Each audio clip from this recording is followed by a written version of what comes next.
Hello friends, NVS lab attendant examination 2024 की तैयारी कर रहे सभी अभ्यर्थियों का हार्दिक स्वागत है। प्यारे साथियों, तारे एवं सौर परिवार, ये जो अपना चैप्टर है ये चल रहा था।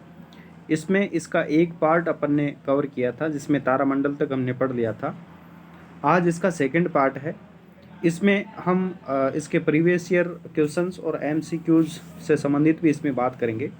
तो आज का अपना जो टॉपिक रहेगा वो रहेगा सौर परिवार का। तो इससे पहले अभी तक आपने चैनल को सब्सक्राइब नहीं किया है तो इसको सब्सक्राइब करें, वीडियो को लाइक करें और शेयर कर दें और कमेंट करके बताना वीडियो कैसा लगा।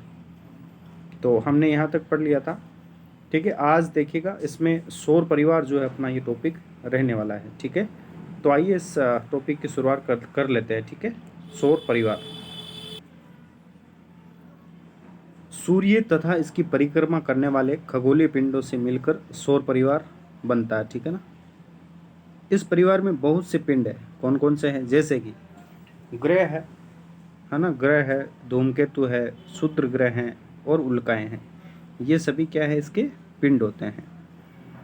सूर्य तथा इन पिंडों के बीच गुरुत्वाकर्षण बल के कारण ये पिंड सूर्य की परिक्रमा करते हैं। और जैसा कि आप जानते होंगे कि पृथ्वी भी क्या है? सूर्य की परिक्रमा करती है, ठीक है ना। पृथ्वी भी जो है सूर्य की परिक्रमा करती है। ये सौर परिवार का की एक सदस्य है। ये एक ग्रह है, ठीक है ना। ये एक ग्रह है और इसके अलावा 7 अन्य ग्रह हैं जो पृथ्वी की जो परिक्रमा भी करते हैं। पृथ्वी के अलावा भी 7 अन्य ग्रह हैं जो इसकी परिक्रमा, सूर्य की परिक्रमा करते रहते हैं। तो आज हम इन्हीं ग्रहों के बारे में भी जानेंगे। सारे डाउट्स इसमें से क्लियर हो जाएंगे अपने। और ये जानेंगे कि कौन सा ग्रह क्रम वाइज जो है सूर्य के निकट है और कौन सा ग्रह सूर्य से दूर है, इनका क्रम भी अपन जानेंगे। सूर्य से दूरी के अनुसार इसके क्रम इस प्रकार रहेंगे। देखो, बुध, शुक्र, ठीक है ना, बुध, शुक्र, फिर पृथ्वी, फिर मंगल, बृहस्पति, शनि, यूरेनस और नेपच्यून। यानी ये हो गया आपका अरुण और ये आपका वरुण। इसे अरुण और वरुण के नाम से भी जाना जाता है। तो इनको याद कैसे रखें? इनका क्रम देखिएगा। सप्ताह के जो 7 दिन होते हैं, 7 वार जो होते हैं ना, उनमें शुरुआत करनी है बुधवार से। फिर एक दिन छोड़ करके दूसरा दिन यहाँ पे लेना है। बुधवार के बाद गुरुवार छोड़ा, फिर शुक्रवार लिया, शुक्रवार के बाद शनिवार छोड़ा और रविवार की जगह क्या हो गया? पृथ्वी, रवि, पृथ्वी। फिर सोमवार छोड़ा, फिर मंगलवार हो गया। फिर बुधवार छोड़ा और बृहस्पतिवार यानी गुरुवार या बृहस्पतिवार। फिर शुक्रवार को छोड़ दो और शनिवार ये आपके हो जाएगा, शनिवार। फिर आपका यूरेनस, अरुण और वरुण। अरुण और वरुण इसके नाम से जानते हैं। तो अरुण और वरुण ये लास्ट में आप याद रख सकते हैं, ठीक है। इस प्रकार से ये आप याद रख सकते हैं।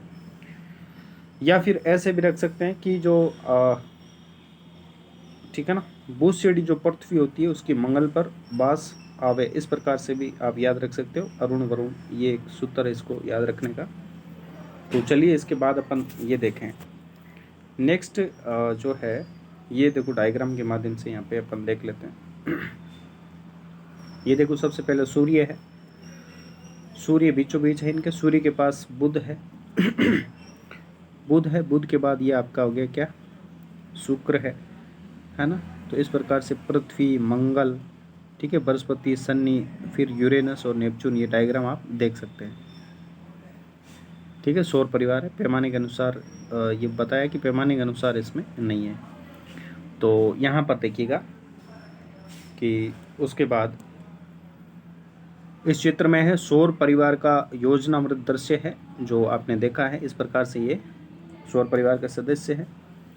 मैंने तो ये पढ़ा है कि सौर परिवार में 9 ग्रह हैं। देखो, पहले 9 ग्रह थे, एक यम भी था, लेकिन यम को इस ग्रह की जो परिभाषा होती है, जो ग्रह का क्राइटेरिया होता है, उससे बाहर कर दिया गया है क्योंकि ये ओवरलेपित हो जाता है, वरुण की कक्षा से ओवरलेपित होता है, इसलिए इसको 2006 में इसको हटा दिया गया था, ठीक है। प्लूटो जिसका नाम था, प्लूटो या यम इसे कहा जाता था। देखो, सन 2006 तक सौर परिवार में 9 ग्रह थे।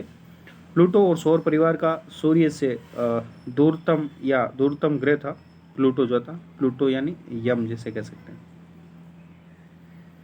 सन 2000 में अंतर्राष्ट्रीय खगोल संघ ने ग्रह की नई परिभाषा के अनुसार प्लूटो ग्रह की श्रेणी में नहीं आता है और अब ये सौर परिवार का ग्रह भी नहीं है। तो ये याद रखना, कि ये 2006 में ये यम को हटा दिया गया था।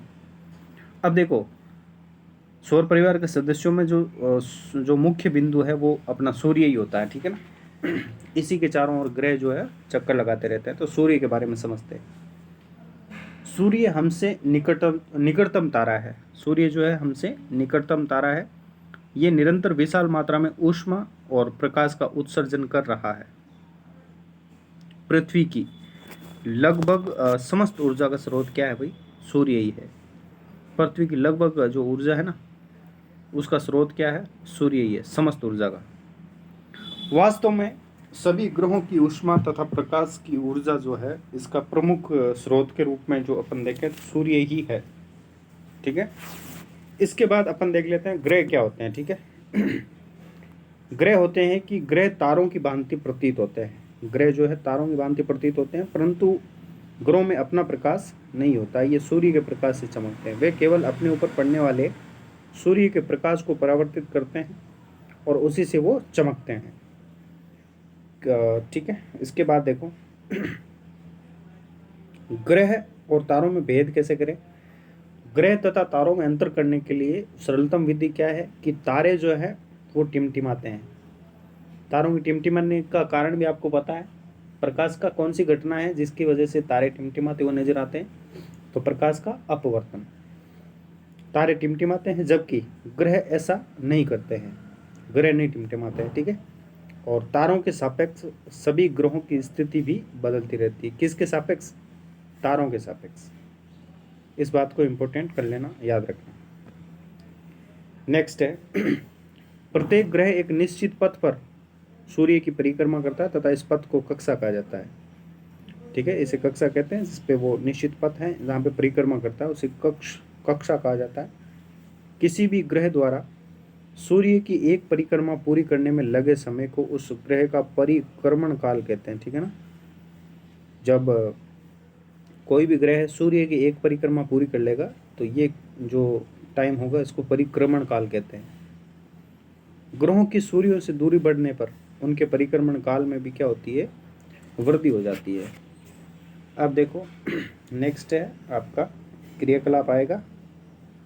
हाँ, मैं ये जानना चाहता हूँ कि सूर्य की परिक्रमा करते समय ग्रहों की टक्कर क्यों नहीं होती? क्योंकि इनका पथ जो होता है वो निश्चित होता है, ये आपस में टकराते नहीं हैं, ठीक है। ये क्रियाकलाप है। और यहाँ पर देखो, ये निश्चित पथ है। निश्चित पथ के रूप में ये जो ग्रह है ये सूर्य है और इसके चारों ओर ये ग्रह जो है ये चक्कर लगाते हैं, तो आपस में टकराते नहीं हैं, अपनी अपनी कक्षाओं में रहते हैं। अब देखना यहाँ पे कि सूर्य की परिक्रमा करने के साथ साथ ग्रह लट्टू की भांति अपने अक्ष पर भी घूर्णन गति करते हैं।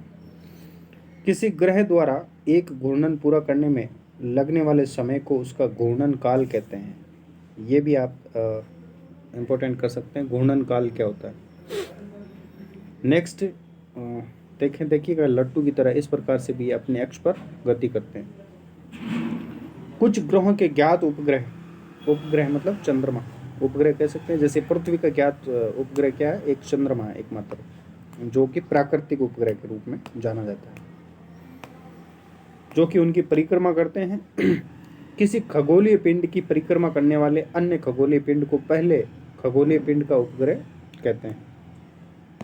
मतलब कोई खगोलीय पिंड है, वो किसी दूसरे पिंड की जैसे परिक्रमा कर रहा है ना, तो वो उसका क्या कहलाएगा? खगोलीय पिंड का उपग्रह कहलाएगा। उपग्रह जो है वो उस पहले वाले पिंड के चारों ओर क्या करता है? वो परिक्रमा करता है, तो उसको उपग्रह कहते हैं। पृथ्वी सूर्य की परिक्रमा करती है, क्या इस कारण से पृथ्वी सूर्य का उपग्रह है ना? तो आइए देखते हैं।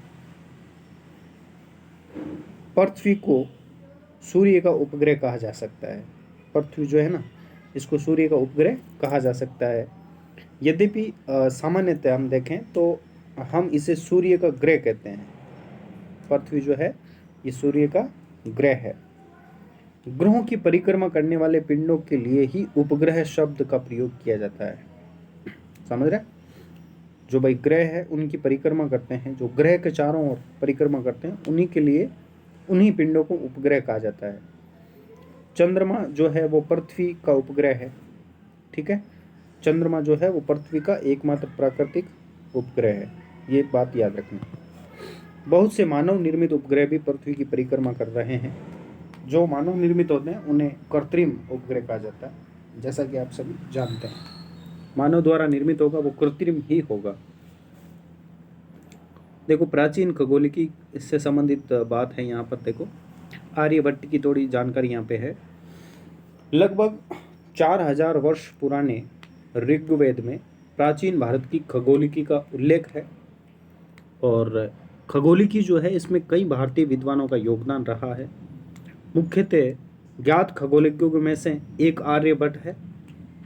खगोलिकी पर आर्यभट्ट के योगदान की वर्णन जो है वो किस बुक में मिलता है?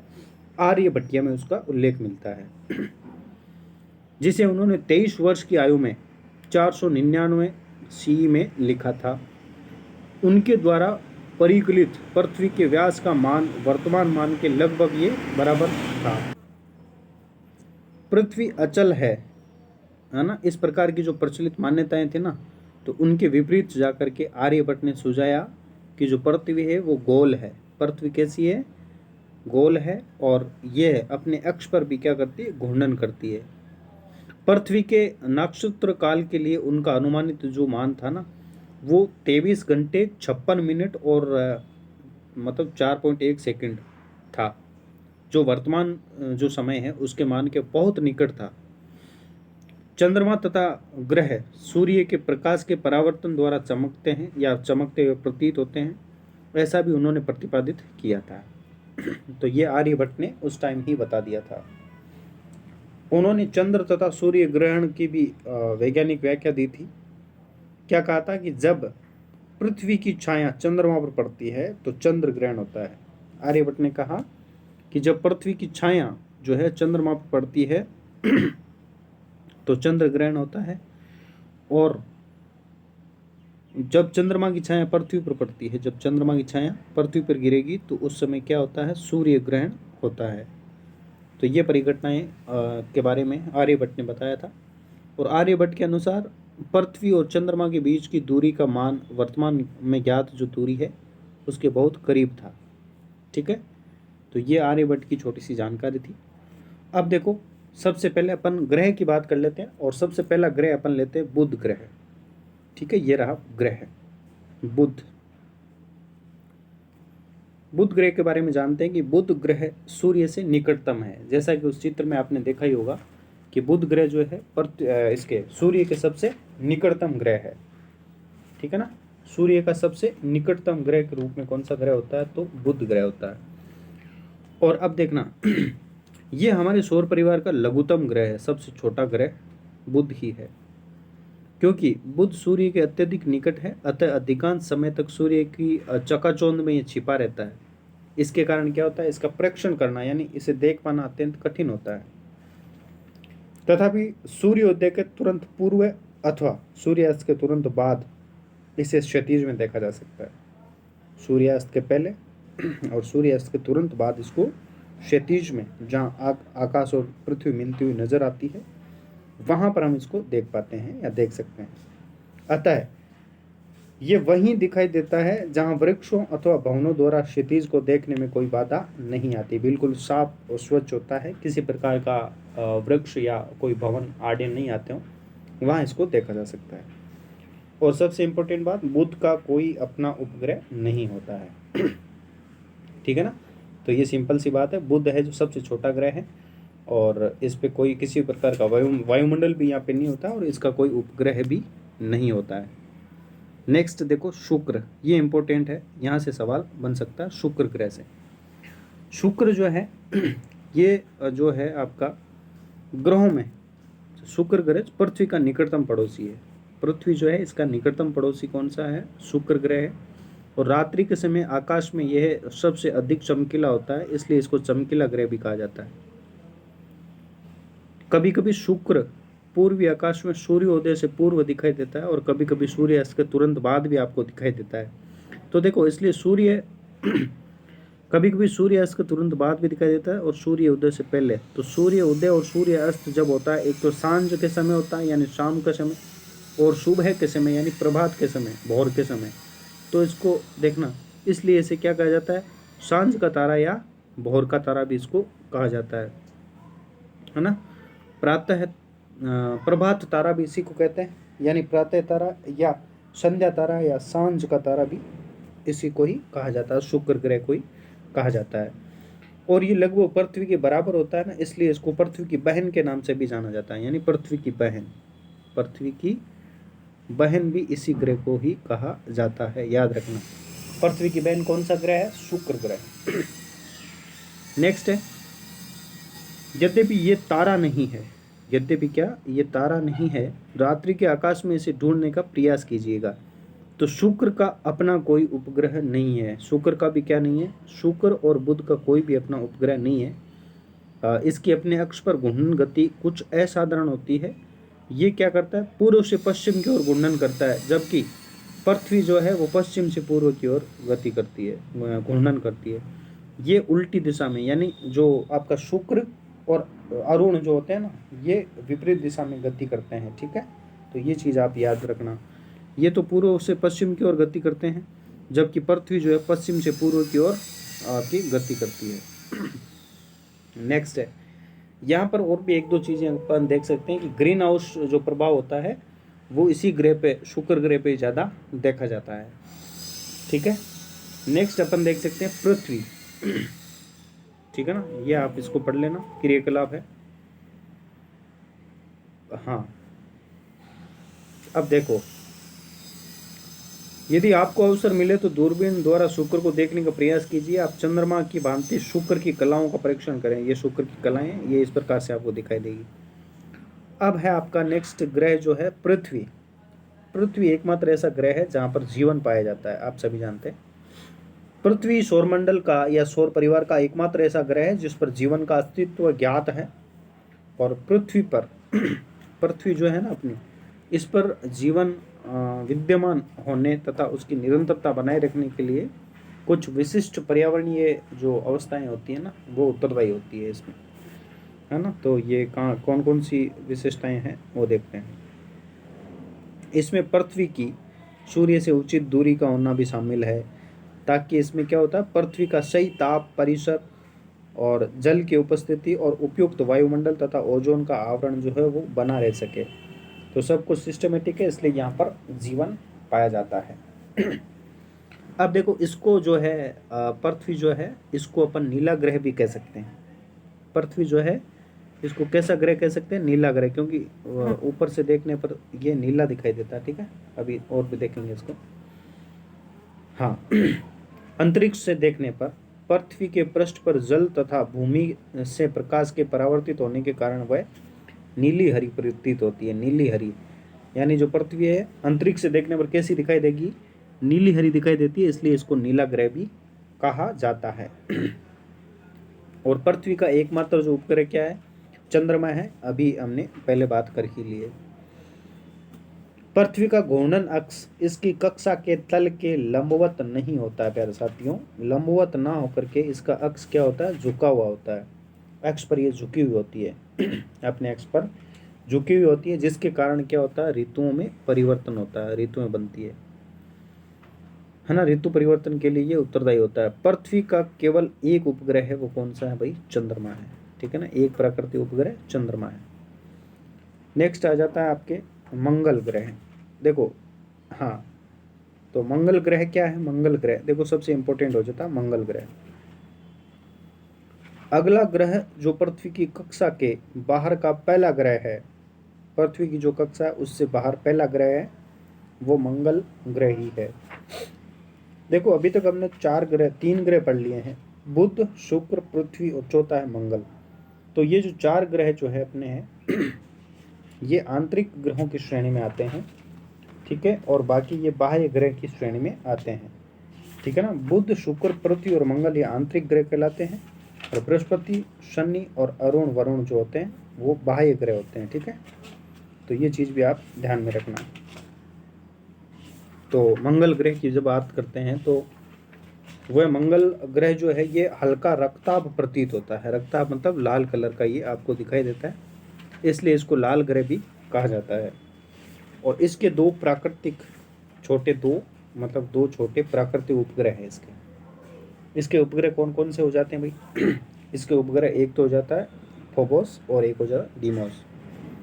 मंगल के दो उपग्रह कौन कौन से होंगे? एक तो हो जाएगा फोबोस फोबोस और दूसरा कौन सा हो जाएगा? Deimos Deimos. देखो एक चीज़ याद रखना, डीमोस जो है ये सबसे छोटा ग्रह भी है, ठीक है ना, सबसे छोटा ग्रह भी होता है डीमोस। फोबोस और डीमोस ये मंगल के दो उपग्रह होते हैं। तो मंगल ग्रह का अध्ययन क्या कहलाता है? मंगल ग्रह का अध्ययन कहलाता है एरोलॉजी, ठीक है ना, एरोलॉजी। एरोलॉजी एरोलॉजी जो है मंगल ग्रह का अध्ययन, ये एरोलॉजी कहलाता है, ठीक है। तो ये चीज़ आप ध्यान में रखना, लाल ग्रह ये होता ही है। और अब देखना ये प्रक्षेपण जो किया गया था वो, इसको आप मंगलयान को आप याद रखें। भारतीय अंतरिक्ष अनुसंधान संगठन यानी इसरो ISRO ने भारत का पहला मंगल ऑर्बिटर जो है यानी कक्षित्र जो है मिशन मंगलयान जो है मंगलयान, वो कब प्रक्षेपित किया था? 5 नवंबर 2013 को प्रक्षेपित किया था। और ये अपनी कक्षा में कब पहुंचा था? 24 सितंबर 2014 को मंगल की कक्षा में सफलतापूर्वक पहुंच गया था। तो ये डेट भी आप याद रख सकते हैं, 5 नवंबर को किया था प्रक्षेपित और 24 सितंबर 2014 को ये पहुंच गया था। इस प्रकार भारत अपने प्रथम प्रयास में ही इस कार्य को करने वाला विश्व का पहला देश बन गया था। पहले प्रयास में भी इसको सफल हुआ था, सफलता मिली थी भारत को, ठीक है। नेक्स्ट ग्रह जो है वो आपका आ जाता है बृहस्पति, ठीक है। बृहस्पति के बारे में जानते हैं, आइएगा। बृहस्पति देखो इसका नाम भी सबसे बड़ा है, तो ये ग्रह भी तो सबसे बड़ा ही होगा ना। बृहस्पति सौर परिवार का सबसे बड़ा ग्रह है, सबसे बड़ा ग्रह है, सबसे बड़ा। ये ग्रह इतना बड़ा है कि लगभग 1300 पृथ्वियां जो होती है ना, 1300 पृथ्वियां, वो इस विशाल ग्रह के भीतर समाई जा सकती है, यानी भीतर रखी जा सकती है। यानी कि 1300 पृथ्वियां जो है उनको इकट्ठा करें तो वो एक बृहस्पति ग्रह जितनी होगी। मतलब ऐसा मान सकते हो कि एक बहुत बड़ा जो वॉलीबॉल मान सकते हो आप, फुटबॉल की या वॉलीबॉल की गेंद आप मान सकते हो, इसमें 1300 छोटी छोटी जो छोटी बॉल्स होती है, छोटी छोटी गेंद्स है, वो उसमें डाल सकते हैं। इतनी बड़ी इतना बड़ा ये बृहस्पति ग्रह जो है पृथ्वी से इतना बड़ा होता है। परंतु बृहस्पति का द्रव्यमान पृथ्वी के द्रव्यमान का लगभग कितना होता है? 318 गुना होता है। ये अपने अक्ष पर अत्यधिक तीव्र गति से घूर्णन करता है। कौन? बृहस्पति, ठीक है, बृहस्पति।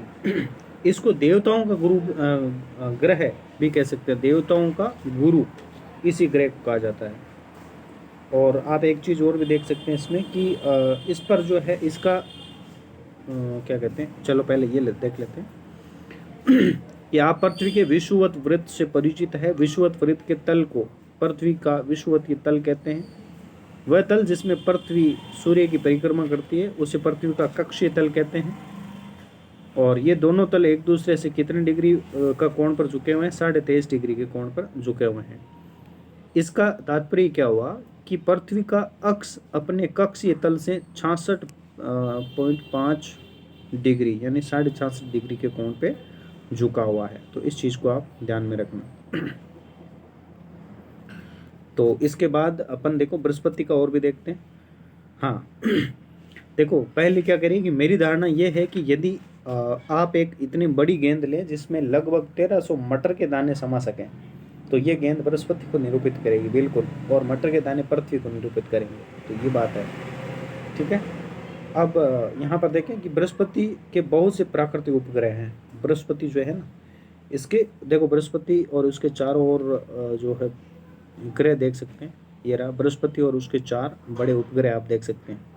बृहस्पति के 4 बड़े उपग्रह हैं, यानी इसके वैसे तो बहुत सारे उपग्रह हैं, लेकिन यहाँ पे फोटो में 4 दे रखे हैं। 67-68 के लगभग इसके उपग्रह होते हैं, जिनमें जो सबसे बड़ा उपग्रह है उस बड़े उपग्रह का नाम अभी मैं बताऊँगा आपको। तो देखो बृहस्पति के बहुत से प्राकृतिक उपग्रह हैं, बहुत से मतलब 66-67 के आसपास है, ठीक है। तो इसमें आप ये देखें इसके चारों ओर धुंधले वलय पाई जाती है, धुंधली वलय इसमें पाई जाती है। आकाश में अत्यधिक ये चमकीला प्रतीत होता है, इसके कारण आप इसे आसानी से पहचान सकते हैं।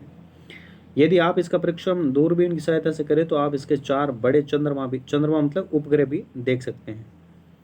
ठीक है, तो अब इसके उपग्रह का नाम देख लो आप। बृहस्पति जो है, इस बृहस्पति के उपग्रह का नाम होता है आपका क्या होता है, गैनीमेड। ठीक है, गैनीमेड या ज्ञानीमेड कह सकते हैं इसको या तो गैनीमेड कह सकते हैं, गैनीमेड। ठीक है ना, ये बृहस्पति का उपग्रह है गैनीमेड, या ज्ञानीमेड भी कह सकते हैं, कई बार ज्ञानीमेड भी लिखा हुआ हो सकता है, गैनीमेड। ठीक है ना, गैनीमेड के नाम से आप इसको याद रख सकते हैं। गैनीमेड उपग्रह जो है ये आपका बृहस्पति का उपग्रह और सबसे बड़ा उपग्रह है। ये सबसे बड़ा उपग्रह बृहस्पति, ये आपका बृहस्पति है, तो इसका जो उपग्रह भी होगा वो सबसे बड़ा होगा। ठीक है और बृहस्पति का जो वायुमंडल है, यहाँ पर हाइड्रोजन, हीलियम और अमोनिया जैसी गैसें भी यहाँ पे प्रमुखता से पाई जाती है। अब इसके बाद अपन शनि की बात कर लेते हैं। शनि जो ग्रह है अपना, नेक्स्ट ग्रह आएगा शनि। ये रहा आपका शनि।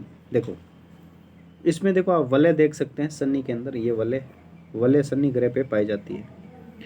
बृहस्पति के परे शनि है, यानी बृहस्पति के बाद शनि है, जो रंग में पीला सा प्रतीत होता है। ठीक है ना, शनि का रंग कैसा होता है, पीला ग्रह, पीला सा प्रतीत होता है। इस ग्रह के रमणीय वलय, इस ग्रह जो है रमणीय वलय, इससे सौर परिवार में अद्वितीय बनाते हैं। यानी इसमें जो वलय पाई जाती है, इसकी वजह से ये अद्वितीय हो जाता है ना। और ये वलय जो होती है आपकी जो नंगी आंखों से दिखाई नहीं देती है। अब जो वलय है ना, इन्हें आप नंगी आंखों से हम लोग देख नहीं पाते हैं, तो ये चीज़ भी आप ध्यान में रख सकते हैं। ये ग्रह देख सकते हैं। और यहाँ पर देखो बुधो जो है, इस पे एक उटपटांग यहाँ पे एक दिमाग में कुछ आया। ये क्या करा इसने, जो शनि जो ग्रह है इसको इसने तालाब में फेंक दिया, तो यहाँ पे ये तैर रहा है। ठीक है ना, बुधो का एक नटखट विचार आया है, यदि हम ये कल्पना करें कि शनि किसी विशाल जल कुंड में है तो वह उसमें तैरेगा, बिल्कुल तैरेगा, क्योंकि इसका घनत्व जो है वो कम होता है। शनि का घनत्व कम होता है, इसलिए वह जल में तैर पाएगा। ठीक है, तो ये चीज़ भी आप ध्यान में रखना। नेक्स्ट यही है कि उसको अपन जो वलय होती है उसको नग्न आंखों से अपन नहीं देख पाते हैं। आप छोटे से दूरदर्शक का इसका जो है प्रयोग करके इसका परीक्षण करें। शनि के भी बहुत से प्राकृतिक उपग्रह हैं। शनि जो है इसके भी बहुत सारे प्राकृतिक उपग्रह हैं। ठीक है, इसके लगभग आपके और भी नए आ गए हैं। जैसे मान लो पहले तो इसके लगभग 62-63 के आसपास थे, और 20 से 25 अब नए उपग्रह और इनकी खोज की जा चुकी है। तो सबसे ज़्यादा जो होते हैं वो इसी के ही उपग्रह है ना। और इस खोज के बाद सबसे ज़्यादा उपग्रह वाला ग्रह कौन सा हो गया, शनि हो गया है। ठीक है, अब इन उपग्रहों में से शनि का जो सबसे बड़ा उपग्रह है, शनि का जो सबसे बड़ा उपग्रह है ना, उसका नाम है टाइटन। क्या नाम है, टाइटन। यानी कि जो किसी व्यक्ति को जब शनि लग जाता है तो उसकी हालत क्या हो जाती है भाई, टाइट हो जाती है। तो शनि आपका टाइटन सबसे इसका प्रमुख उपग्रह है। किसका, शनि का प्रमुख उपग्रह टाइटन हो जाएगा। और इस टाइटन का आकार कितना है, लगभग जो आपका बुध ग्रह नहीं होता है, बुध ग्रह के बराबर है इस टाइटन का आकार। तो ये इसी के साथ आपका जो है शनि जो है वो भी आपका, देखो एक रोचक बात और भी है शनि के बारे में। शनि के बारे में रोचक बात यह है कि सभी ग्रहों में ये सबसे कम सघन है। इसका घनत्व जो है जल के घनत्व से भी कम होता है, इसलिए वो तैर पाता है। अब देखो यूरेनस और नेपच्यून, यानी अरुण और वरुण, देखो इनके नाम अरुण और वरुण। ये रहा नेपच्यून और आपका वरुण। ठीक है ना, अरुण ए पहले आता है इसलिए अरुण, और ये वरुण। तो ये है अरुण और वरुण जो है, ये आपके सौर परिवार के बाह्यतम ग्रह हैं, सबसे बाहर। ठीक है ना, अरुण उसके बाद वरुण, नेपच्यून सबसे बाह्यतम ग्रह है। इन्हें केवल बड़े दूरदर्शकों की सहायता से ही अपन देख पाते हैं। शुक्र की भांति यूरेनस भी, शुक्र की भांति जैसे शुक्र और यूरेनस यानी अरुण, ये दोनों पूर्व से पश्चिम की ओर दिशा में घूर्णन करते हैं, जबकि इनके अलावा सारे के सारे ग्रह पश्चिम से पूर्व की ओर घूर्णन करते हैं। जबकि शुरुआत से जो दूसरा नंबर और अंतिम से दूसरा नंबर, शुरुआत से दूसरा नंबर और अंतिम से दूसरा नंबर, यानी शुरुआत से दूसरा नंबर कौन सा आता है? शुक्र आता है। और अंतिम से दूसरे नंबर पे आता है कौन? यूरेनस यानी अरुण। ये दोनों विपरीत दिशा में घूमते हैं, बाकी सभी जो है आपके पश्चिम से पूर्व दिशा में घूमते हैं, जबकि ये पूर्व से पश्चिम में घूमते हैं।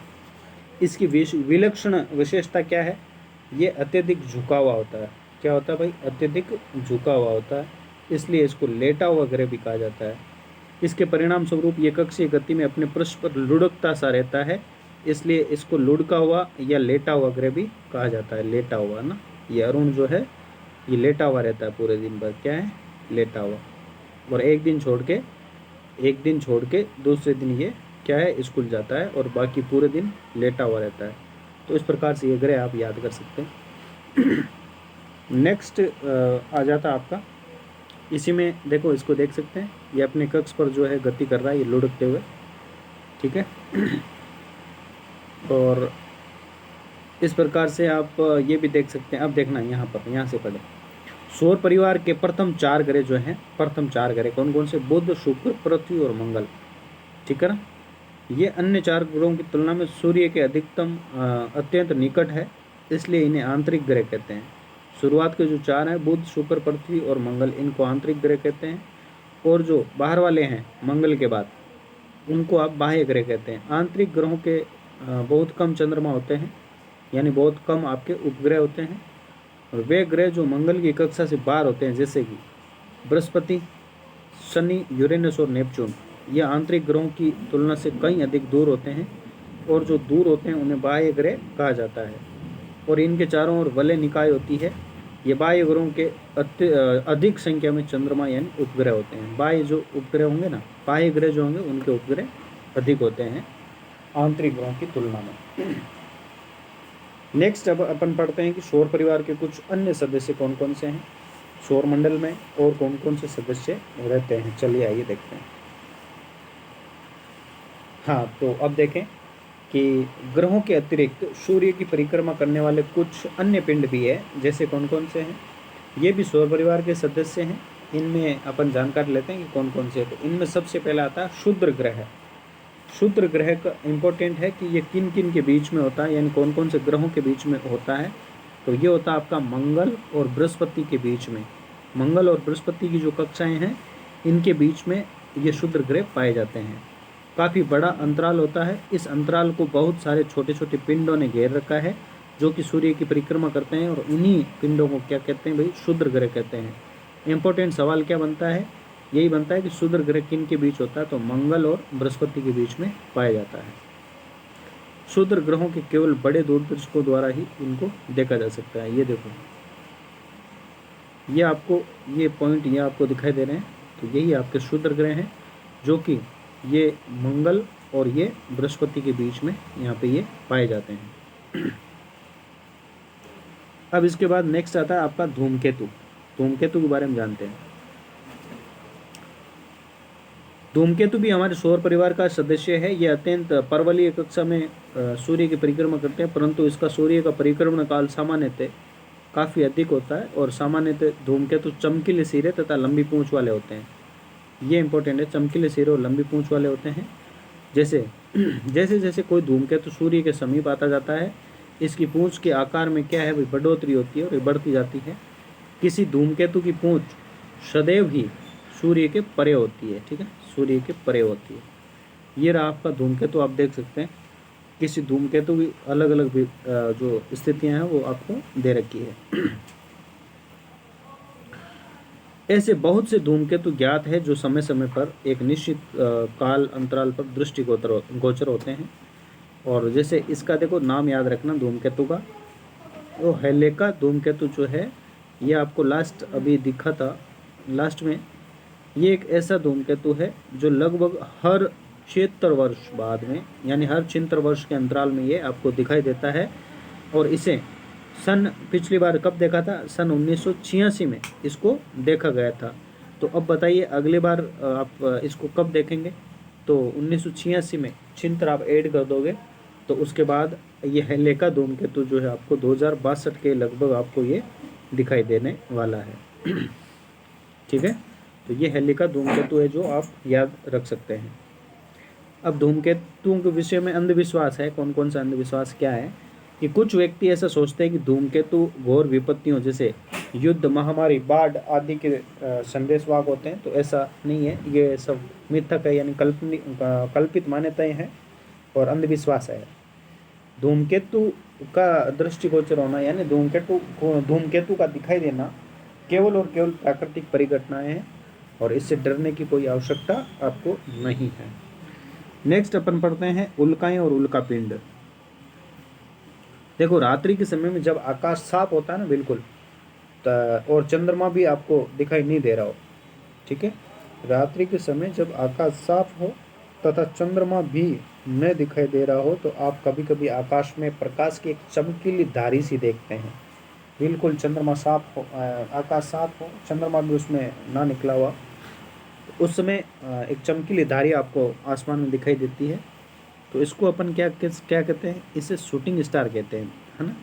देखना यहाँ पे चमकीली धारी से देख सकते हैं, इसे शूटिंग स्टार सा टूटता तारा कहते हैं। टूटता तारा आपने देखा होगा, आपने टूटते तारे से अपनी मन्नत विश मांगी होगी, है ना, अपनी जो इच्छाएं होती है, विश जो होती है वो मांगी भी होगी। ऐसा आपने सुना होगा कि टूटते हुए तारे से अगर आप अपनी विश मांगते हो तो वो पूरी होती है, ऐसा आपका मानना हो सकता है, ठीक है। तो टूटता हुआ तारा इसे कहा जाता है। यद्यपि यह तारा नहीं है, क्या नहीं है, तारा नहीं है, इन्हें उल्का कहते हैं। क्या कहते हैं, उल्काएं कहते हैं। उल्का सामान्यतः छोटे पिंड होते हैं जो यदा कदा यानी कभी कभार पृथ्वी के वायुमंडल में प्रवेश कर जाते हैं। उस समय इनकी अति उच्च चाल होती है, उस समय बहुत ही ज़्यादा इनकी चाल होती है और वायुमंडलीय घर्षण के कारण ये तप्त होकर जल उठते हैं, तप्त होकर ये जलने लगते हैं और हमें एक चमक के साथ शीघ्र ही बाष्पित हो जाते हैं और हमें एक चमक और एक धारी सी संरचना हमें दिखाई देती है। और यही कारण है कि प्रकाश की चमकीली धारी अति अल्प समय के लिए हमें दिखाई देती है या दृष्टिगोचर होती है। तो इसमें आप उल्का ये आप देख सकते हैं चित्र के माध्यम से, ये रहा, देखो ये धारी आपको दिखाई दे रही है, ये आपका जो है उल्का है, ठीक है ना, उल्का पिंड। कुछ उल्का आकार में इतनी बड़ी होती है कि पूर्णतः वाष्पित होने से पूर्व ही पृथ्वी पर पहुंच जाती है। तो वह पिंड जो पृथ्वी पर पहुंचता है उसे उल्का पिंड कहते हैं। जो पृथ्वी पर पहुंच जाता है ना, उसे उल्का पिंड कहते हैं। उल्का पिंड वैज्ञानिकों को उस पदार्थ की प्रकृति की खोज करने में सहायता करते हैं जिससे सौर परिवार बना है। और जब ये उल्का पिंड पृथ्वी पर आ जाता है तो वैज्ञानिक लोग जो है, अपने वैज्ञानिक जो है वो क्या करते हैं, वो उसकी खोज करते हैं कि ये जो सौर परिवार है किन पदार्थों से मिलकर बना हुआ है, और इन्हीं पिंडों के माध्यम से वो वैज्ञानिक जो है खोज कर पाते हैं, खोज करने में उनको सहायता मिलती है, ठीक है। अब उल्का वृष्टि क्या होती है वो समझते हैं, देखिएगा। जब पृथ्वी किसी धूमकेतु की पूंछ को पार करती है, जब पृथ्वी किसी धूमकेतु की पूंछ को पार करती है तो वह उल्काओं के झुंड आपको दिखाई देते हैं, इन्हें उल्का वृष्टि कहते हैं। जब पृथ्वी है किसी धूमकेतु को पूंछ है उसको पार कर लेती है तो वहाँ पर उल्काएं, बहुत सारी उल्काएं यानी झुंड दिखाई देता है और इसी को उल्का वृष्टि कहते हैं। कुछ उल्का वृष्टि नियमित अंतराल, समय अंतराल पर ही हर वर्ष होती है। आप किसी वैज्ञानिक पत्रिका या इंटरनेट के माध्यम से उन्हें आप देख सकते हैं और उनका पता लगा सकते हैं, ठीक है। इसके बाद अपन नेक्स्ट जो है देखेंगे कृत्रिम उपग्रह क्या होते हैं, ठीक है। और ये अपना चैप्टर का लास्ट टॉपिक है, हाँ ये रहा, देखो। इसके बाद अपना एक चैप्टर बचेगा, ठीक है ना, जो जल और वायु प्रदूषण वाला। उसके बाद अपना जो क्लास 8 है उसकी NCERT जो है वो कंप्लीट हो जाएगी और जहाँ से अपने NVS में हूबहू जो प्रश्न है वो देखने को मिलते हैं। तो आइए इसका लास्ट जो टॉपिक है वो भी पढ़ लेते हैं। कृत्रिम उपग्रह, आपने ये सुना होगा, क्या सुना होगा, है ना, कि ऐसे बहुत से कृत्रिम उपग्रह हैं जो पृथ्वी की परिक्रमा कर रहे हैं, है ना। तो आप ये जानना चाहेंगे कि कृत्रिम उपग्रह प्राकृतिक उपग्रहों से किस प्रकार से भिन्न होते हैं, तो आइए जानते हैं। आप सभी को पता है कि कृत्रिम उपग्रह जो होते हैं वो मानव निर्मित होते हैं, मानव द्वारा बनाए हुए होते हैं, वैज्ञानिक इन्हें बनाते हैं। इनका प्रमोशन पृथ्वी से किया जाता है, ठीक है। ये पृथ्वी के प्राकृतिक उपग्रह अर्थात चंद्रमा की तुलना में कहीं अधिक निकट रहकर पृथ्वी की परिक्रमा करते हैं। भारत ने बहुत से कृत्रिम उपग्रहों का निर्माण किया है और प्रमोशन भी किया है। आर्यभट्ट नाम का जो उपग्रह है ये भारत का प्रथम उपग्रह है, इसको याद रखना। कुछ अन्य भारतीय उपग्रह जैसे इनसेट है, ये भारतीय उपग्रह है। इनसेट के अलावा जैसे IRS है, ठीक है, उसके अलावा कल्पना फर्स्ट है, एड्यूसेट है, ये सारी चीज़ें जो है वो क्या भाई कृत्रिम उपग्रह आपके। ये देखो IRS है, ठीक है ना, कल्पना फर्स्ट है, एड्यूसेट है, ये आपके जो है कृत्रिम उपग्रह है ना, ठीक है, भारत के बनाए हुए कृत्रिम उपग्रह हैं। अब देखना कृत्रिम उपग्रहों के बहुत से व्यवहारिक अनुप्रयोग हैं। इनका उपयोग मौसम की भविष्यवाणी के लिए कर सकते हैं, रेडियो और टेलीविज़न संकेतों के प्रेषण में किया जाता है, और इनका उपयोग दूर संचार तथा सुदूर संवेदन के लिए भी इनका यूजेज जो है वो किया जाता है। तो ये चीज़ आप याद रखना। और देखो भारतीय उपग्रह जो है इनकी यहाँ पे कुछ डायग्राम भी यहाँ पे दे रखा है।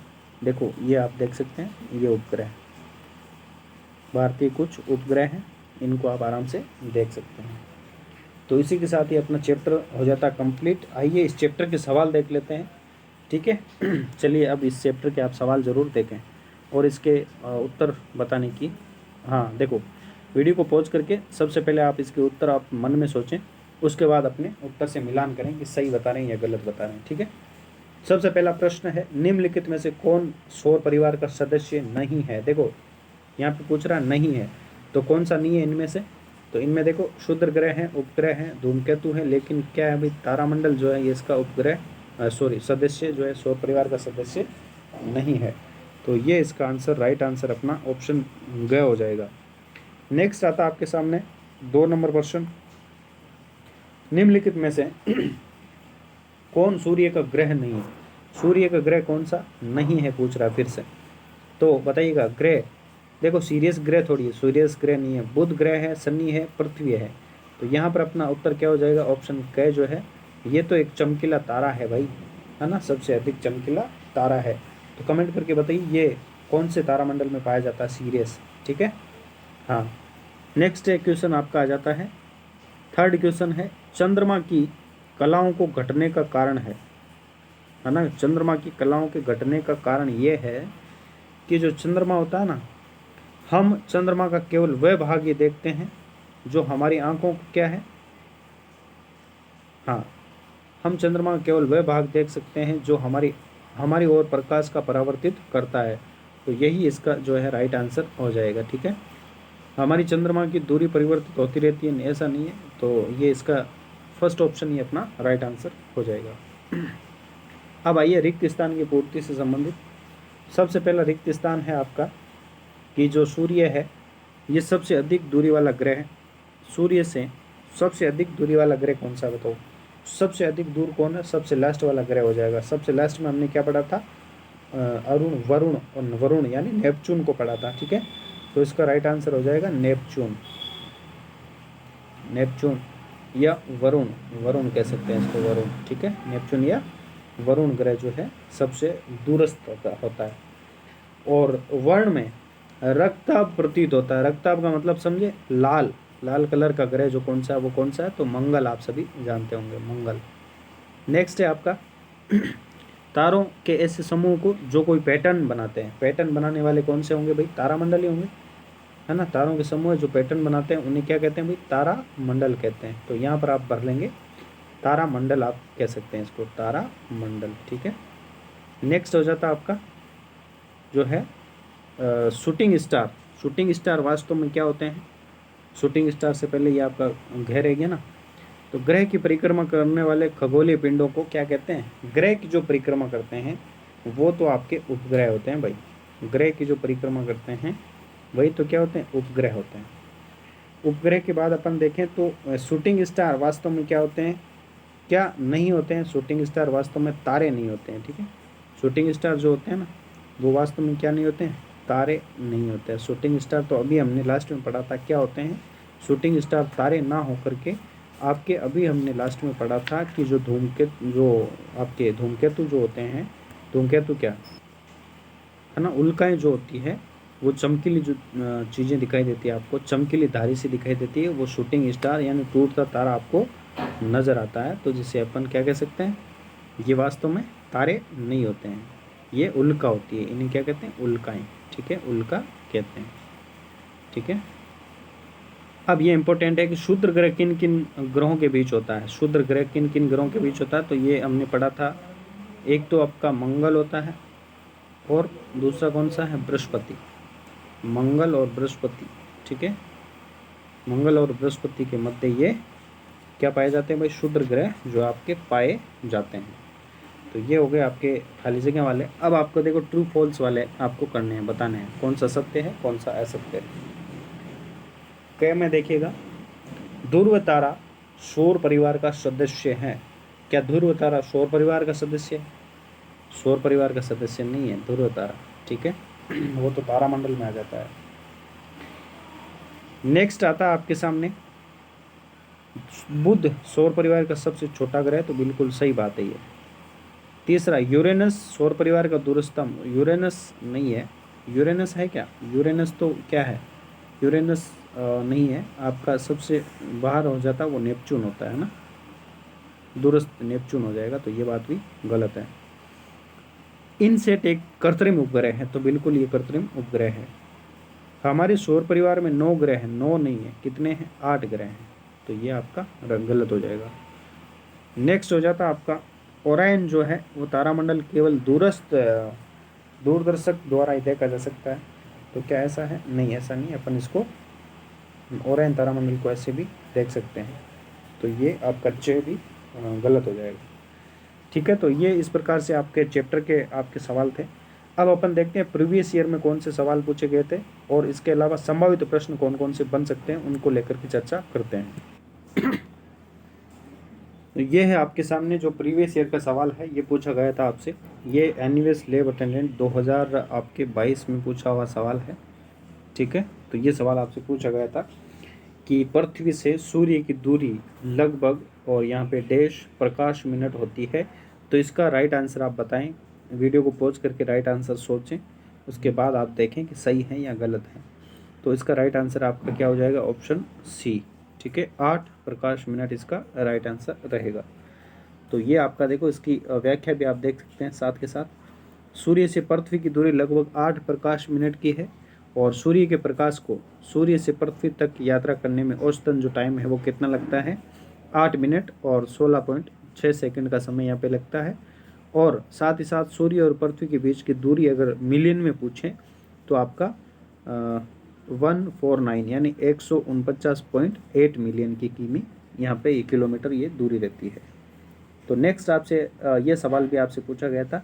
ये भी सवाल आपका एनवीएस लैब अटेंडेंट 2000 आपका 22 का ही सवाल है, 2022 में आपसे पूछा गया था, ठीक है ना। NVS lab attendant previous year का 2022 में पूछा गया था, इसलिए मैं कह रहा हूँ कि आपसे 2 से 3 सवाल इस चैप्टर में से आपसे ज़रूर पूछे जाएंगे, ठीक है। तो ये प्रश्न है कि इनमें से कौन सा तारामंडल W या M अक्षर की विरूपित आकृति के समान आपको दिखाई देता है। तो इस चैप्टर में पिछले वीडियो में हमने इन सभी चारों तारामंडल के बारे में डिटेल से हमने बात की है, डिटेल से हमने पढ़ा है। तो आप सभी जान गए होंगे W या M जैसा जो तारामंडल होता है वो कौन सा होता है, वो होता है आपका कैसियोपिया। बिल्कुल डायग्राम के माध्यम से भी आपको समझा रखा है, सारे डायग्राम मैंने दिखा रखे हैं। अभी तक आपने ये वीडियो नहीं देखा है तो वो पिछला वीडियो आप देखें, उसमें सारे जो चारों ग्रह हैं, जो तारामंडल है, उनके बारे में सारी जानकारी अपन ने दे रखी है। तो कैसियोपिया जो है इसका राइट आंसर हो जाएगा, जिसे शर्मिष्ठा भी कहते हैं। इसके अलावा जो ओरायन होता है वो भी हमने पढ़ा रखा है, ठीक है। ओरायन है, उसके अलावा सप्तऋषि मंडल है ना, अर्सा मेजर जिसे कहते हैं। और फिर आपका एक लियो मेजर जो है वो भी हमने पढ़ा रखा है। तो ओरायन जो होता है, इसी के पास आपका जो सबसे चमकीला तारा होता है, वो सबसे चमकीला जो तारा है उस तारे का नाम क्या है, सीरियस, ठीक है ना। सीरियस जो तारा है, सीरियस तारा जो सबसे चमकीला है, वो ओरियन के पास ही होता है, इसको आप याद रखें। ओरियन तारा की और विशेष अपन बात करें तो ओरियन तारा जो होता है इसको अपन शिकारी तारा भी कह सकते हैं। क्या कह सकते हैं, शिकारी, ठीक है ना। ओरायन को कहते हैं शिकारी, शिकारी। और ये जो है, और इसका आकाश में सबसे भव्य तारामंडलों में से गिना जाता है, वो ओरियन ही होता है। और ओरायन के बाद जो सप्तऋषि मंडल है आपका, अर्सा मेजर जिसे कहते हैं, अर्सा मेजर के भी और नाम होते हैं। अर्सा मेजर को आप ग्रेट बियर कह सकते हैं, ठीक है ना, ठीक है, ग्रेट बियर कह सकते हैं। इसके अलावा इसी को जैसे मान सकते हैं, इसकी आकृति कैसी होती है ये इंपॉर्टेंट हो जाती है ना। ग्रेट बियर, बिग डीपर भी इसको कह सकते हैं। इसकी आकृति कैसी होती है, जो आपके पानी पीने का जो प्राचीन समय में जैसे डंडे वाला जो कलसी होता था, इस कलसी के समान इसकी आकृति होती है। तो ये भी आपसे पूछा जा सकता है कि कलसी के समान कौन सा जो है तारामंडल है, तो वो आपका सप्तऋषि मंडल या अर्सा मेजर हो जाएगा। या आपसे ये भी पूछा जा सकता है कि पर्सन चिन्ह जैसा कौन सा तारामंडल है, तो पर्सन चिन्ह और कलसी जैसा जो है वो सप्तऋषि तारामंडल या अर्सा मेजर, या इसी को बिग डीपर कहते हैं, और ग्रेट डीपर भी इसी का ही, ग्रेट बियर भी इसी का ही नाम होता है। तो ये आप याद रखें, ठीक है। इसके बाद आपके सामने जो है शर्मिष्ठा ओराइन ये हो गया, तो ये आपसे पूछा गया था, और ये आपकी कक्षा 8 का ही सवाल है जो हमने पढ़ रहे हैं। इसमें ये मैंने डिटेल यहाँ पे लिख दी है। आपके पास अगर बुक भी है तो उसमें आप देख सकते हैं, ठीक है। अब देखिएगा इसमें कौन कौन सी चीज़ें हैं जो इस बार पूछी जा सकती है आपसे, कौन से सवाल है वो संभावित प्रश्नों के रूप में है, वो अपन यहाँ पे पढ़ेंगे। इस चीज़ को आप पढ़ सकते हैं वीडियो को पॉज करके। अब देखो सबसे पहला सवाल जो है आपके लिए है कि चंद्रमा जो है इसके संदर्भ में, हाँ आपको सही कथन आपको बताना है। चंद्रमा के संदर्भ में निम्नलिखित कथनों पर विचार करें और इनमें से आपको बताना है कि कौन से सही है, ठीक है। तो सबसे पहला कथन आपके सामने कि ये चंद्रमा जो है पृथ्वी की एक परिक्रमा पूरी करने में अपने अक्ष पर एक घूर्णन पूरा करता है। क्या ये बात सही है? तो बिल्कुल ये बात सही है। दूसरी बात, इसकी पूर्ण चक्रिका वाला दिन पूर्णिमा कहलाता है। ये बिल्कुल सही है। एक पूर्णिमा से दूसरी पूर्णिमा तक की अवधि 29 दिन से कुछ कम नहीं होती है, यहाँ से ज़्यादा आना चाहिए, कुछ ज़्यादा होती है या अधिक होती है, तब ये सही था। तो ये बात, दूसरी बात आपकी गलत हो जाती है। तो आप कौन सा ऑप्शन यहाँ पे लगाओगे, यानी पहला सही है और दूसरा गलत है, तो केवल और केवल एक जो है आपका सही होगा, ठीक है। वीडियो को पॉज करके ये व्याख्या आप पढ़ सकते हैं। ये वही है जो हमने प्रीवियस वीडियो में हमने पढ़ रखा है, सारी की सारी वही जानकारी है, बालचंद्र वगैरह है, ठीक है। और ये चीज़ आप याद रखना, है ना। अंतरिक्ष में कौन सा यात्री पहले गया था? 21 जुलाई 1969 को ये नील आर्मस्ट्रांग ने पहले कदम रखा था, और नील आर्मस्ट्रांग के बाद एडविन एल्ड्रिन ने चंद्रमा पे कदम रखा था। तो ये चीज़ भी आप साथ याद रखें। दूसरा सवाल आपके सामने यह है कि तारे के संदर्भ में निम्नलिखित कथनों पर आप विचार कर सकते हैं। तारे जो होते हैं वो सूर्य अस्त होते ही पूर्व में उदय हो जाते हैं, और सूर्य उदय से पहले पश्चिम में अस्त हो जाते हैं। तो क्या ये बात सही है? तो ये बात सही नहीं है, क्योंकि जो तारे होते हैं वो दिन के समय भी निकले हुए रहते हैं, बशर्ते बस जो सूर्य का प्रकाश इतना तेज होता है कि दिन के समय अपन उनका तारों का प्रकाश जो अपन नहीं देख पाते हैं। तो ये बात जो सरासर गलत हो जाती है।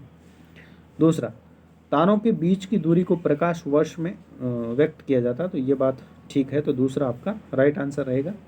तो इसका राइट आंसर क्या हो जाएगा? ऑप्शन बी जो है आपका राइट आंसर हो जाएगा, केवल 2।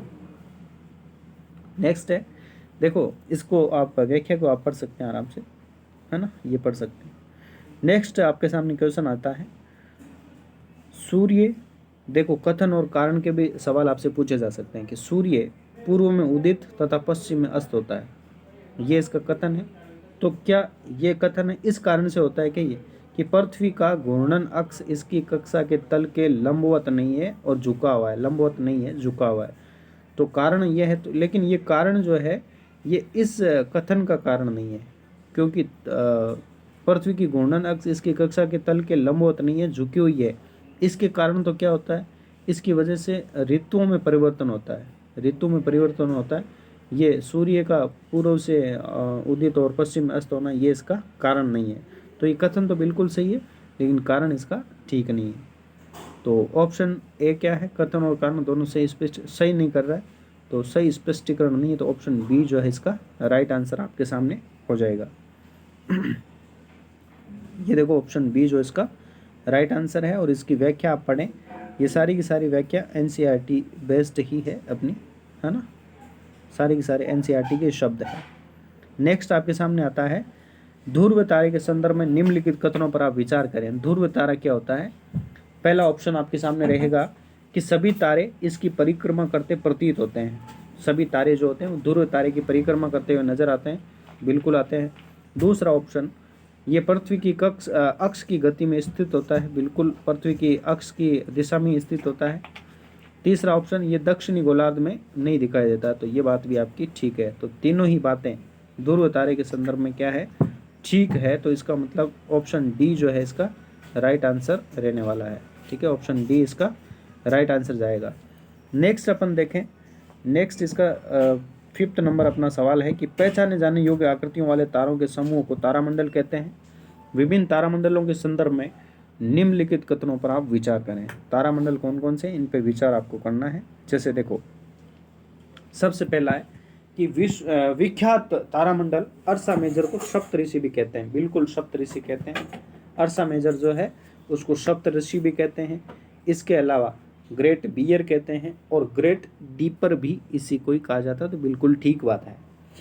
नेक्स्ट आपका आता है कि ओरायन तारामंडल है, इसको शिकारी भी कहते हैं। तो बिल्कुल ओरायन जो है इसको शिकारी भी कहते हैं। और सबसे चमकीला तारा, सीरियस तारा ओरायन के पास ही होता है और ये जो है भव्य तारामंडलों के रूप में इसको गिना जाता है। और ओरायन की एक और बात आप समझ सकते हैं कि ओरायन जो है जो मतलब सबसे चमकीला तारा है, शिकारी तारा है। ठीक है। इसके अलावा थर्ड जो है आपके सामने ये हो जाता है आपका कौन सा तारामंडल है, कैसियोपिया तारामंडल है। कैसियोपिया W या M जैसा है, बिगड़े रूप में होता है। तो ये बात भी इसकी क्या है भाई, ठीक है ना। तो ये आपका ओरायन, कैसियोपिया और अर्सा मेजर, ये सारी चीज़ें हो जाती है। तो प्यारे साथियों, अर्सा मेजर जो होता है इसकी आकृति कैसी होती है ये आप मुझे बताएं। अर्सा मेजर की आकृति होती है या तो प्रश्न चिन्ह जैसी होती है, या पुराने समय में जो पानी पीने का कलश होता था, कलछी होती थी, जो डंडे वाले, डंडा लगा हुआ होता है और वो कलसी टाइप की होती है, उस जैसा इसका आकार होता है। तो ये चीज़ भी आप याद रखें। तो क्या ये सारी चीज़ें ठीक है? तो इसमें देखो कौन से सही हैं, ठीक है ना, कौन से सही है के बारे में आपसे पूछा गया है। तो इसमें सारे के सारे क्या हो जाएंगे, आपके सही हो जाएंगे। तो 1, 2 और 3 तीनों ही बातें यहाँ पे क्या है, बिल्कुल सही है, ठीक है ना, सही है। तो ऑप्शन डी इसका राइट आंसर हो जाएगा। और ये इसकी व्याख्या आप आराम से पढ़ सकते हैं और ये वही व्याख्या है जो हमने प्रीवियस वीडियो में हमने पढ़ रखी है और यही चीज़ें हैं शॉर्ट रूप में यहाँ पे लिख दी गई है। NCERT की ही बातें हैं यहाँ पे। नेक्स्ट आप देखें, क्वेश्चन नंबर 6 अपना रहेगा कि तारों और ग्रहों में अंतर के संदर्भ में निम्नलिखित कथनों में से कौन से सही है, सही चीज़ें कौन सी है ये बताना है। पहला ऑप्शन है कि जो तारे हैं इनका अपना प्रकाश होता है जबकि ग्रहों में ऐसा नहीं होता है। तो बिल्कुल होता है, तारे जो है अपने प्रकाश से चमकते हैं जबकि ग्रहों में ऐसा नहीं होता है, ये बात ठीक है। तारे टिमटिमाते हैं जबकि ग्रह ऐसा नहीं करते हैं। तो बिल्कुल तारे टिमटिमाते हुए नजर आते हैं और ग्रहों में ऐसा नहीं होता है। थर्ड ऑप्शन, ग्रहों के सापेक्ष तारों की स्थिति में परिवर्तन होता रहता है। ग्रहों के सापेक्ष तारों की स्थिति में नहीं, ग्रहों के सापेक्ष नहीं होता है, तारों के सापेक्ष ग्रहों की स्थिति में यहाँ पे परिवर्तन होता है। तो ये चीज़ें उल्टी दे रखी है, ये बात आपकी रॉन्ग हो जाएगी। तो इसमें अगर पूछें सही कौन से हैं तो पहला और दूसरा सही है, ठीक है ना। सही कौन सा है, तो पहला और दूसरा जिस ऑप्शन में है वो अपना आंसर रहेगा। ऑप्शन केवल और केवल 1 और 2 इसका राइट आंसर रहेगा। ये ऑप्शन फर्स्ट जो है ना। तो ऑप्शन फर्स्ट आपका राइट आंसर रहेगा और ये इसकी व्याख्या है, ये आप देख सकते हैं। नेक्स्ट आपका क्वेश्चन आता है 7 नंबर का। इसमें आप देखें कि सूची 1 को सूची 2 से आपको मिलाना है। सौर परिवार के एक तरफ ग्रह दे रखे हैं, दूसरी तरफ इनकी विशेषताएं दे रखी है। तो आपको क्या करना है, मिलाना है, इसको मिलान करना है। देखो बुध जो है वो इनमें से क्या है, सूर्य का निकटतम ग्रह है। तो बिल्कुल आपको पता है सूर्य का निकटतम ग्रह बुध है। शुक्र क्या है, रात्रि के आकाश में सबसे अधिक चमकीला, बिल्कुल शुक्र को चमकीला ग्रह कहा जाता है। बृहस्पति जो है सौर परिवार का सबसे बड़ा ग्रह, बिल्कुल सौर परिवार का सबसे बड़ा ग्रह है। तीनों जब मिल गए तो एक जो अरुण है, यूरेनस है, वो अपने अक्ष पर अत्यधिक लेटा हुआ है या झुका हुआ है। तो ये बिल्कुल आपका ऑप्शन नंबर यही हो जाएगा। मतलब सारे जो चीज़ें हैं ABCD 1 2 3 4 के क्रम में है। तो जिस ऑप्शन में ये 1 2 3 4 क्रम है वही अपना राइट आंसर हो जाएगा। तो देखिएगा ऑप्शन 1 में ये सारी चीज़ें दे रखी है 1 2 3 4, तो ये ऑप्शन A जो है अपना राइट आंसर रहेगा। नेक्स्ट आप देखें, ये देखो इनके बारे में वापस से आप पढ़ सकते हैं। चमकीला ग्रह, प्रभात है ना, संध्या का तारा, ये सारी चीज़ें आप पढ़ सकते हैं। नेक्स्ट क्वेश्चन आपका, निम्नलिखित युग्मों पर विचार करें। अब मुझे बताएं कि पृथ्वी जो है इसका रंग कैसा होता है, यानी पृथ्वी जो है कैसा ग्रह है। क्या ये नीला ग्रह है क्या, पृथ्वी बिल्कुल नीला ग्रह है। मंगल कैसा, मंगल लाल है, मंगल लाल, ले से लाल। और शनि जो है वो पीला ग्रह है। तो तीनों चीज़ें यहाँ पे सही है। तो इसका राइट आंसर 1 2 3 वाला ऑप्शन डी जो है राइट आंसर हो जाएगा। नेक्स्ट आपके सामने आता है कि निम्नलिखित में से कृत्रिम उपग्रह कौन सा है, जो भारत द्वारा प्रमोचित पहला उपग्रह था, है ना। निम्नलिखित में से कृत्रिम उपग्रह जो भारत में प्रमोचित पहला उपग्रह आप सभी जानते हैं आर्यभट्ट है, ठीक है। ये ऑप्शन फर्स्ट ही इसका राइट आंसर हो जाता है। नेक्स्ट है क्वेश्चन नंबर 10 कि क्षुद्र ग्रह धूमकेतु तथा उल्का पिंड के संदर्भ में कथनों पर आप विचार करें और बताएं कि कौन से सही हैं। पहला आपके सामने कथन है कि क्षुद्र ग्रह मंगल और बृहस्पति की कक्षाओं के बीच उपस्थित होता है, तो बिल्कुल सही है। क्षुद्र ग्रह मंगल और बृहस्पति के बीच में होता है। दूसरा ऑप्शन, धूमकेतु पर्वलीय कक्षाओं में सूर्य की परिक्रमा करते हैं, तो बिल्कुल करते हैं, ये बात भी आपकी सही होती है। उल्का को टूटता तारा या शूटिंग स्टार कहते हैं, बिल्कुल शूटिंग स्टार उल्का को ही कहा जाता है, ठीक है ना। उल्का, और उल्का जब पृथ्वी पे आ जाती है, जो वैज्ञानिक उसको यूज लेते हैं और जानकारियाँ प्राप्त करते हैं कि सौरमंडल किससे बना है, तब उसको उल्का पिंड कह देते हैं, ठीक है। उपयुक्त कथनों में से सही कौन कौन से है, तो सारे सही है भाई, है ना। ऑप्शन डी जो है इसमें सारे ही सही हैं, ऑप्शन डी आपका राइट आंसर हो जाएगा। नेक्स्ट क्वेश्चन जो है वो बचता है आपका 11वां। प्यारे साथियों, वीडियो आपको अच्छा लग रहा है तो चैनल को सब्सक्राइब जरूर करें प्यारे साथियों, और वीडियो को लाइक कर दें, और चैनल को ज़्यादा से ज़्यादा संख्या में आप जो सब्सक्राइब करें और वीडियो को शेयर करें, ठीक है। सूर्य पृथ्वी का निकटतम तारा है। 11वां क्वेश्चन अपना रहेगा कि सूर्य पृथ्वी का निकटतम तारा है और सूर्य के पश्चात दूसरा निकटतम तारा इनमें से कौन सा है, ये आपको बताना है। सूर्य जो है पृथ्वी का निकटतम तारा है, तो सूर्य के पश्चात दूसरा निकटतम तारा अपना कौन सा हो जाएगा, बताएगा इनमें से। क्या सीरियस है, ध्रुव तारा है, या अल्फा सेंटरी है, इनमें से कौन सा है। तो हमने पढ़ा था इसमें अल्फा सेंटरी जो है वो सूर्य के बाद दूसरा आपका निकटतम तारा है, ठीक है। अल्फा सेंटरी इसको आप देख सकते हैं, तो ऑप्शन सी जो है आपका राइट आंसर रहेगा। इसमें देखिएगा सीरियस यानी लुब्धक जो होता है वो आकाश में सबसे चमकीला तारा है, जो ओराइन के पास होता है, जो अभी हमने पढ़ लिया था। अब देखना यहाँ पे अल्फा सेंटोरी ये 3 तारों से मिलकर बना होता है, जिसमें पृथ्वी का दूसरा निकटतम तारा तंत्र है, ये 3 तारे हैं। जैसे मान लो कौन कौन से अल्फा सेंटोरी में आते हैं। पहला होता है अल्फा सेंटोरी ए, फिर अल्फा सेंटोरी बी और अल्फा सेंटोरी सी होता है, जिसको अपन प्रॉक्सिमा सेंटरी के नाम से भी अपन जानते हैं। इसमें अल्फा सेंटरी ए और बी ये तो 2 चमकीले होते हैं, और प्रॉक्सिमा सेंटरी जो है कम चमकीला होता है। इन 3 तारों में प्रॉक्सिमा सेंटरी पृथ्वी के सबसे निकट है। प्रॉक्सिमा सेंटरी ये तीनों सामान्यतः देखने पर एक जैसे दिखाई देते हैं, तथा ये मिलकर के सीरियस और कैनोपस के बाद तीसरा सबसे चमकीला तारा भी यही बनाते हैं। तो इस प्रकार से ये आपके सारे जो हमने तारामंडल और सौर परिवार जो था अपना चैप्टर वो हमने कवर किया है। तो प्यारे साथियों, वीडियो आपको वास्तव में अच्छा लगा है तो चैनल को आप सब्सक्राइब जरूर करें, ठीक है। तो इस प्रकार से ये अपना रहा। वीडियो को आप अंत तक देखने के लिए आप सभी का बहुत बहुत धन्यवाद। और नेक्स्ट अपन जो चैप्टर रहेगा अपना जल और वायु प्रदूषण, वो अपन किसी नेक्स्ट वीडियो में लेकर के आएंगे। तब तक के लिए आप इसका रिवीजन करते रहें, पढ़ते रहें। आप सभी का बहुत बहुत धन्यवाद।